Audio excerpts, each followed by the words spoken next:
എല്ലാവർക്കും നമസ്കാരം. ഇന്ന് ഞാൻ ഇഞ്ചി കൃഷി ചെയ്യുന്നതിനെ പറ്റിയാണ് പറയുന്നത്. ഫെബ്രുവരി മാർച്ച് മാസങ്ങളിൽ നിലമൊരുക്കാം.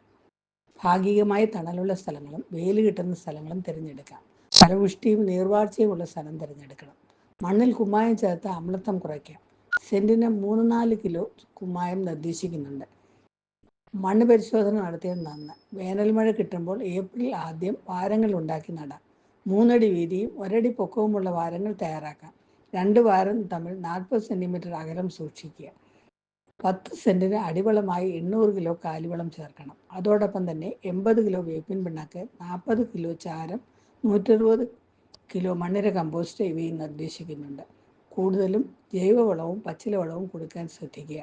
അടിവളമായി 10 സെന്റിന് 10 കിലോ രാജ്ഫോസ്, 1.5 കിലോ പൊട്ടാഷ് ഇവയും ശുപാർശ ചെയ്യുന്നു. 15 ഗ്രാം തൂക്കമുള്ള ഇഞ്ചി കഷ്ണങ്ങൾ നടാം.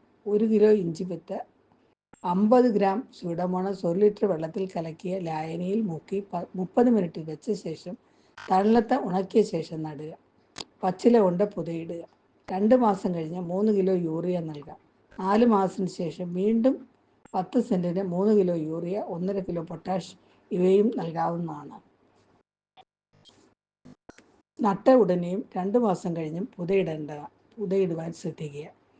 അതുപോലെ തന്നെ മൂടുചീയൽ രോഗമൊക്കെ വരാതിരിക്കാനായിട്ട് ട്രൈക്കോഡെർമ സമ്പുഷ്ടമാക്കിയ ചാണകം ഉപയോഗിക്കുക.